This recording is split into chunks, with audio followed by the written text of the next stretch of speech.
जय माता की। श्री दुर्गा कवच का पाठ। ओम नमश्चंडिकाय। मार्कंडेय ऋषि बोले, हे पितामह, आप हमें कोई ऐसा परम गुप्त साधन बताइए जिसके द्वारा मनुष्यों की सभी प्रकार से रक्षा हो और जो आपने अभी तक किसी को बताया भी न हो। ब्रह्मा बोले, हे विप्रवर, इस प्रकार का साधन तो परम पवित्र एवं परम गुप्त देवी जी का कवच ही है। इसी से प्राणी मात्र का कल्याण एवं सब प्रकार की रक्षा होती है। सो सुनिए, देवी जी की 9 मूर्तियों के नाम इस प्रकार हैं। पहली शैलपुत्री, दूसरी ब्रह्मचारिणी, तीसरी चंद्रघंटा, चौथी कुष्मांडा, पांचवी स्कंद माता, छठी कात्यायनी, सातवीं कालरात्रि, आठवीं महागौरी और नौवीं सिद्धिदात्री है। जो मनुष्याग्नि में जल रहा हो, युद्ध भूमि में शत्रुओं के मध्य फंस गया हो अथवा घोर संकट से ग्रस्त हो, वह मनुष्य भगवती की शरण में पहुंच जाए तो उसके घोर से भी घोर संकट नष्ट हो जाते हैं। रण में कोई भी अमंगल नहीं होता, कोई आपत्ति नहीं आती, शोक दुख भय आदि कुछ भी नहीं होता। जो भक्ति भाव से देवी जी का स्मरण करते हैं उनकी सभी प्रकार से उन्नति होती है। हे भगवती, जो भी आपका स्मरण करते हैं निसंशय उनकी आप रक्षा करती हो।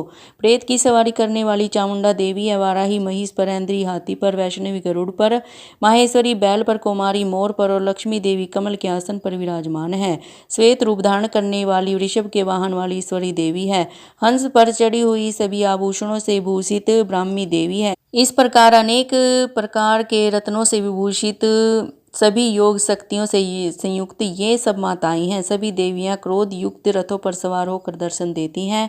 ये शंख चक्र गदा शक्ति हल मूषल खेटक तोमर परशु पास कुंत त्रिशूल उत्तम शारंग धनुष इत्यादि अस्त्र शस्त्र दैत्यों के शरीर नाश के लिए, भक्तों को अभय देने के लिए एवं देवताओं के लिए धारण करती है। हे महारौद्रे, हे महाघोर पराक्रम वाली, महाबल तथा महा उत्साह वाली, घोर से घोर भय को विनाश कर देने वाली देवी जी, आपको नमस्कार हो। हे देवी जी, आपके दर्शन कठिन है। शत्रु के भय को बढ़ाने वाली देवी जी, मेरी रक्षा कीजिए। पूर्व दिशा में मेरी रक्षा इंद्री देवी करे, अग्निकोण में अग्नि देवता, दक्षिण में वाराही, नैऋत्य कोण में खंग धारणी, पश्चिम में वारुणी, वायुकोण में मृगवाहिनी, उत्तर में कुमारी, ईशान कोण में शूलधारणी, ऊपर ब्रह्माणी एवं नीचे वैष्णवी देवी रक्षा करे। इस प्रकार सब वाहिनी चामुंडा देवी 10 दिशाओं से रक्षा करे। जया मेरे आगे की, विजया मेरे पीछे की, बाईं ओर अजीता, दाईं ओर अपराजिता रक्षा करे। उद्योतनी मेरी शिखा की, उमा मेरे मस्तक पर विराज कर मस्तक की, मालाधारी भवों की, यशस्विनी भवों के मध्य में त्रय नेत्रा नासिकाओं की, यमघंटा देवी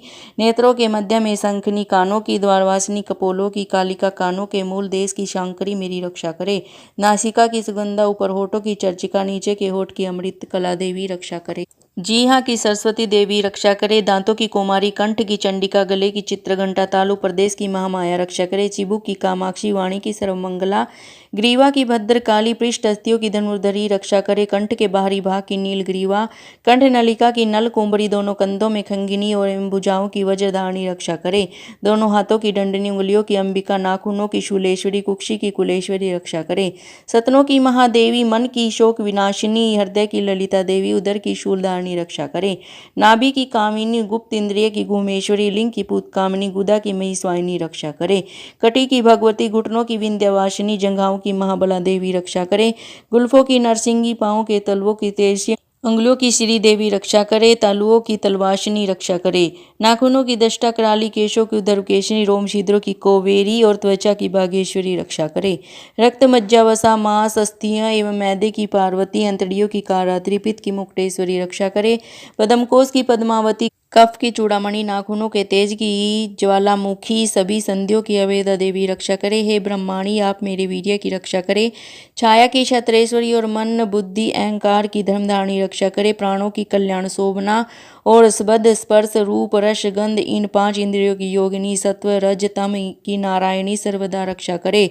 वायु की वाराही, धर्म की वैष्णवी, यश एवं कृति की लक्ष्मी तथा धन विद्या की चक्रिणी रक्षा करे। इंद्राणी मेरे गोत्र की, चंडिके मेरे पशुओं की रक्षा करे।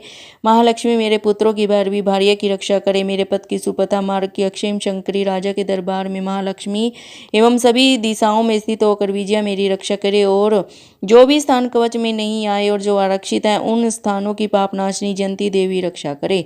मनुष्य यदि अपना मंगल चाहता है तो एक कदम भी बिना कवच के कहीं न जाए। कवच से नित्य रक्षित मनुष्य जहाँ कहीं भी जाता है उसे धन का लाभ तथा सभी कामनाओं की सिद्धि प्राप्त होती है। पृथ्वी पर उस पुरुष को ऐश्वर्य एवं अतुल संपत्ति प्राप्त होती है। वह मनुष्य निर्भय हो जाता है। युद्ध भूमि में कोई भी उसे नहीं जीत सकता और वह त्रिलोकी भर में पूजा जाता है। यह देवी कवच देवताओं को भी दुर्लभ है। इसको अत्यंत श्रद्धा के साथ सावधान होकर जो तीनों संध्याओं में नित्य पढ़ लेता है उसे देवी कला प्राप्त होती है। जो मनुष्य भी तीनों लोकों में पराजित नहीं हो सकता उसे अकाल मृत्यु नहीं आती। वह 100 वर्षों से अधिक आयु पाता है। लूला, चेचक, कोढ़ आदि व्याधियां नष्ट हो जाती हैं। जंगम तथा कृत्रिम विष सभी विष निवृत्त हो जाते हैं। मानमोहन आदि सभी प्रकार के अभिचार योग तथा मंत्र तंत्र कवच अमृत पुरुष को देखते ही निर्वृत्त हो जाते हैं। भूचर, नवचर तथा जलचर नीची श्रेणी के देवता, जन्म के साथ पैदा हुए देवता, कुल देवता गण, माला डाकिनी, शाकिनी, अंतरिक्ष में विचरण करने वाली घोर डाकनियां, ग्रह, भूत, पिशाच, यक्ष, गंधर्व, राक्षस, ब्रह्मा राक्षस, बेताल, कुष्मांड, भैरव आदि जिस मनुष्य के हृदय में कवच का निवास हो उस पुरुष को देखते ही ये सभी नष्ट हो जाते हैं। राज सम्मान प्राप्त होता है। यह कवच उसका तेज यश कीर्ति बढ़ा देता है। चंडी पाठ करने वाला पहले कवच का पाठ कर ले, तब तक पर्वत वन कानों के साथ या पृथ्वी टिकी हुई है तब तक ऐसे पुरुष की संतति इस पृथ्वी पर टिकी रहती है। कवच के पाठ करने वाले को देहांत होने पर महामाया की कृपा से देव दुर्लभ परम स्थान की प्राप्ति होती है। सुंदर रूप को पाकर वह सदाशिव के साथ आनंद पाता है। इति देवी कवच समाप्तम। जय माता की भक्तों। मेरे प्यारे भक्तों, अगर आप दुर्गा सप्तशती का पूरा पाठ नहीं कर सकते तो नित्य दुर्गा कवच का पाठ अवश्य करना चाहिए। तो मेरे चैनल को प्लीज़ सब्सक्राइब करें, लाइक और शेयर ज़रूर करें। आपका बहुत बहुत धन्यवाद।